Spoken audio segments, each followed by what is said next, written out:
Okay, let's go through this with you guys.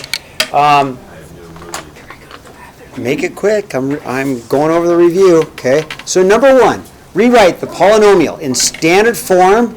State the degree, the leading coefficient, and then the name. Okay. So first of all, I'm going to rewrite it. It has to be in order. So p of x is equal to, biggest exponent goes first, negative 3x cubed. Then the next exponent, it always goes with the exponents, plus 4x squared plus 4x, okay? It's in order, okay? So I've done standard form in order. Now, the degree is the biggest exponent. So the degree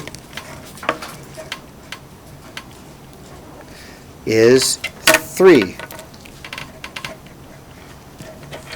How am I doing? Am I going slowly enough? The leading coefficient is the number in the very front, okay? So the leading coefficient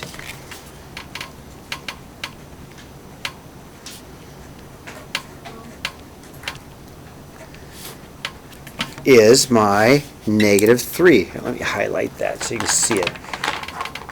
I'll make sure I use lots of colors because it's better in colors. So my leading coefficient is my negative 3. It's the very first number after you rewrite it. And then the name, well, there's 3 terms, so the name is a trinomial because there's 3 terms. Okay, how's that?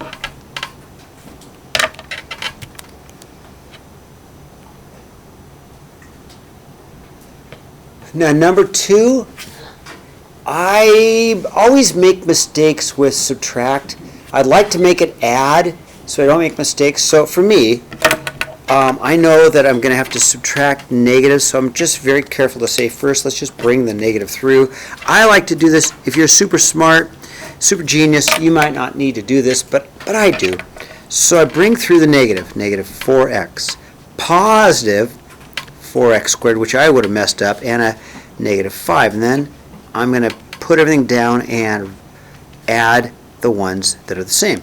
So whenever I subtract one group from another, I have to be careful that I'm subtracting everything. I'll say it again. I have to be careful I'm subtracting everything. So I just change it to addition, then it makes it easy. So I brought the negative through. So now, what's the same? Well, I've got x squared, so I've got a 6x squared, okay? I have 3x and a 3x. I got a negative 3x. Negative 3x makes a negative 7x. And finally, I just have regular numbers. I've got a negative 5 and a negative 5 makes a negative 10. And I cannot go any further because I can only add the things that are the same. Okay, how's that? All right. Am I going slowly enough? Okay. Grace, how am I doing on pacing? Good, thank you, Grace. Okay, number 4. Well, I have to multiply. I'm not adding because there's an invisible times sign right in there. Now, I don't see it because it's invisible, but we're going to multiply. We're going to go 2x times a 4x squared. A 2x times a 2x and a 2x times a negative 5. All right. I will get an 8x cubed. I'm adding exponents because I'm multiplying, plus a 4x squared, and then 2 times negative 5 is minus 10x. And then I need to multiply the negative 3 to all of my terms. I'll get a negative 3 times 4x squared is a negative 12x squared. A negative 3 times a 2 is a negative 6x. The negative 3 times a negative 15 makes a positive 15. Now, I like to line them up like this. You don't have to, but for me, it makes it easier for me to add because I have all of my terms together. So I add straight down, right? I'll have, that's the only x cubed, 8x cubed. I'll get a 4x squared and a minus 12x makes a negative 8x squared. A negative 16x plus 15. And that's the answer. You cannot add terms that are not the same. So done. How am I doing? Yes, Anna, question. Say that again? Oh my goodness, that's typical. Thank you.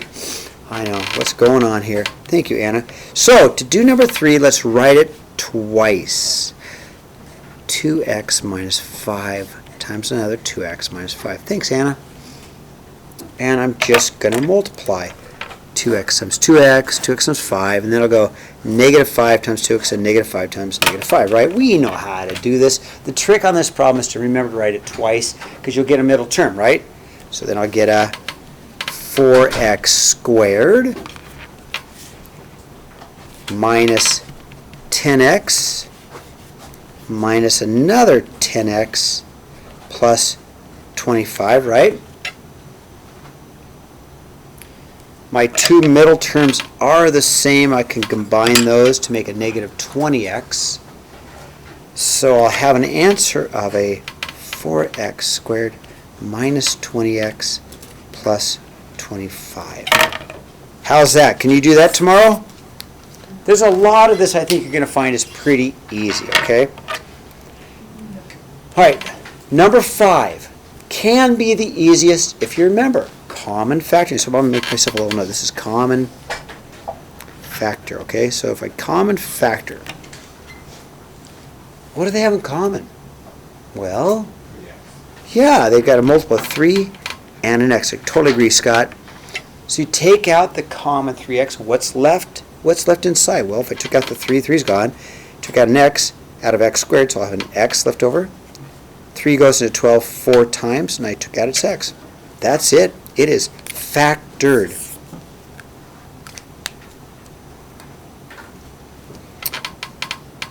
All right, number 6 is a trinomial. I'm going to put my invisible one right there. It's going to help me. See that invisible one? I know you can't see it because it's invisible, but I made it visible now. I'm going to, I need to factor my trinomial, x squared, so I'm going to, it's just x times x, right? X times x is x squared.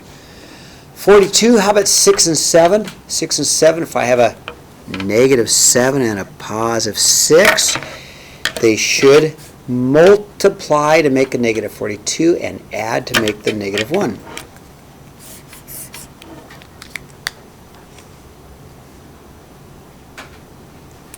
Number 7. Well, all right.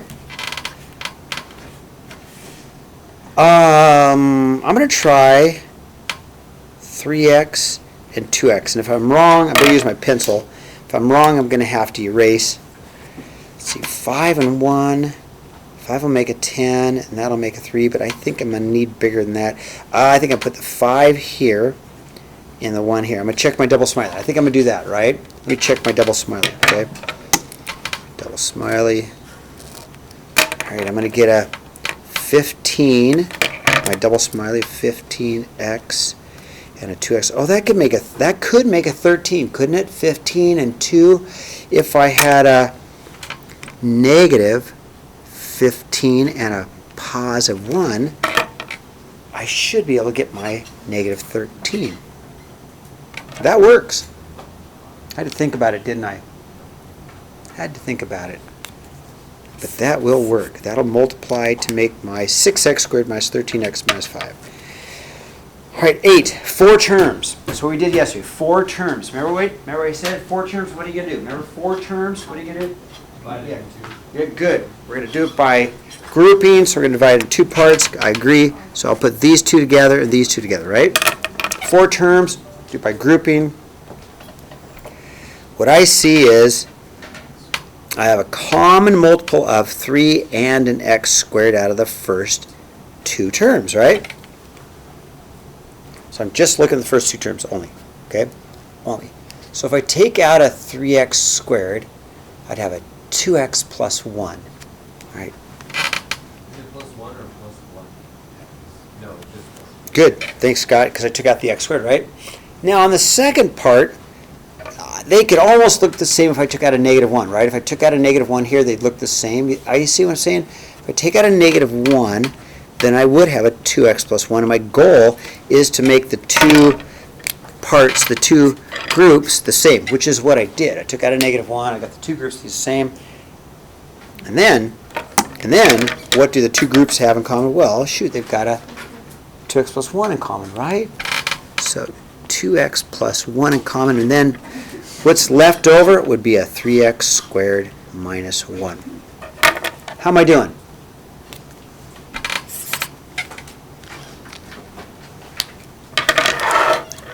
Turn the page when you're ready. Okay, turn the page when you're ready. All right, now, solve for x. Well, number 9, don't do anything weird on number 9. It's already factored. It already has many equations. Don't multiply it. It's ready to go. It already has many equations, right? Many equations are there. So I'm going to go straight to a 3x equals 0 and a 2x minus 1 equals 0 and an x plus 4 equals 0. I'm already going to go to that. I have my many equations, and then I can solve. Don't multiply. It's already factored for you. Most of the hard work's done. Okay, so solve, divide by 3, x equals 0. One answer. Okay, number 2, I'm going to go plus 1. So I'll have a 2x equals 1. I'll divide by 2. And I'll get x equals 1/2. There's my second answer. And my third answer is just minus 4, and x equals -4. Boom! That was easy. Don't mess that up tomorrow. It's already factored. Does that make sense? Half the work's done for you. Don't multiply it. Okay, number 10. Well, I'm going to need to common factor first. Let's factor. I'm going to common factor out into 5 and an x. Okay, I need my many equations. The whole idea is I need my many equations.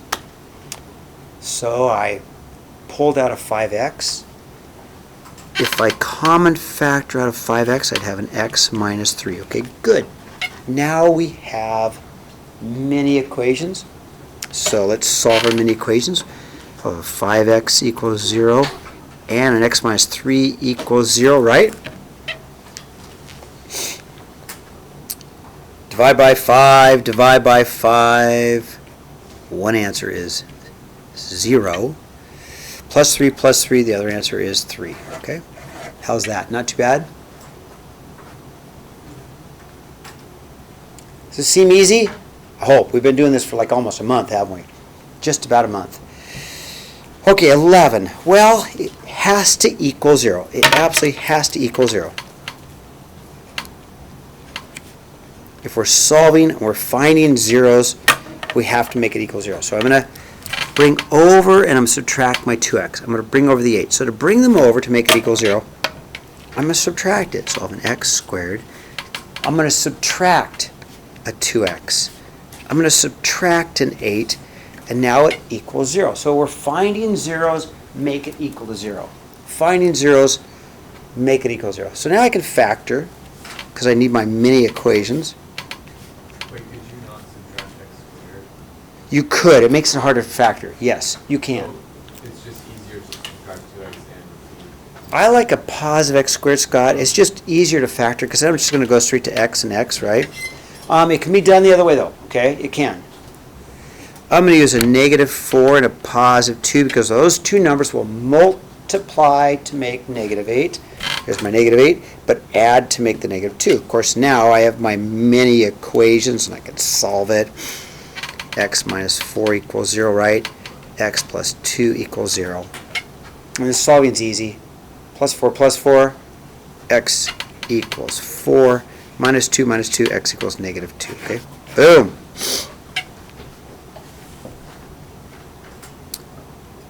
Okay, number 12. I'm almost done, you guys. I'm almost done. This is going to be a nice review for you. Let's see. It has to equal 0, right? It has to equal 0. So I'm going to bring over the 13x and the 3. Scott, you could bring over the 5x squared. It just makes it harder to factor, okay? So I'm going to have 5x squared. I've got to subtract the 13x to bring it over. I have to subtract the 3 to bring it over.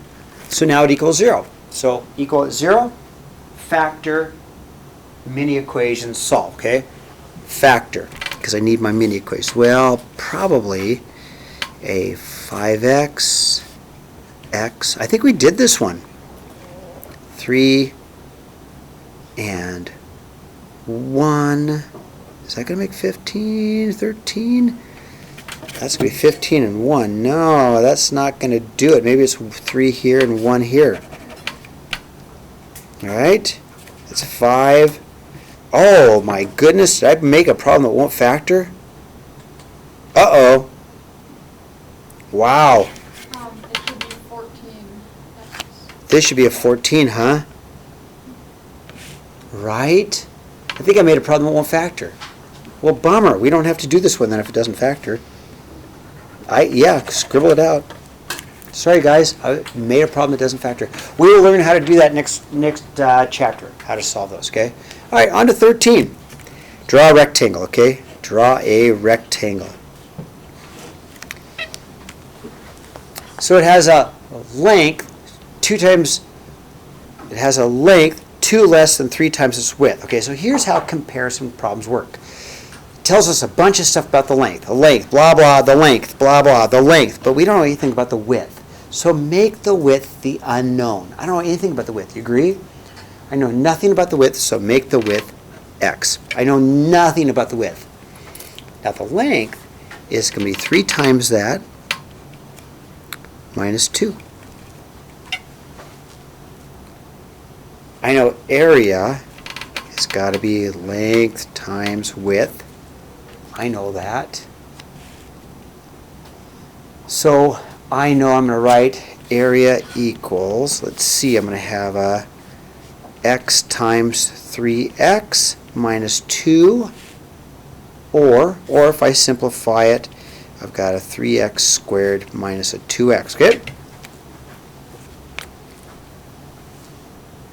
Perimeter. All right, perimeter. Okay, now perimeter's going all the way around, right? Perimeter's going all the way around. So perimeter's going to be, let's see, x plus 3x plus x plus 3. See, x, 4, 5, 6, 7, 8x. So I got 8x. And then minus 2 makes minus 4. Okay, that's the perimeter in terms of x, okay? Now find the area if its width is 8. Well, I could plug it in. I'm just going to plug it into here. Area. I'm just going to plug it into here, right? That's my area formula. Let's let the width, which is x, be 8. So my area is going to be just simply 3 times 8 squared minus 2 times 8. 3 times 64 minus 16. I don't know. That's what calculus is made for, right? Seriously, calculators are for that kind of stuff. 3 times 64 minus 16. I get an answer of 176. And that's feet squared. Okay, now I have a homework sheet for you, a review sheet for you before we go anywhere, okay? And I want you to do it because there's some problems on the homework that are on the test that I did not do.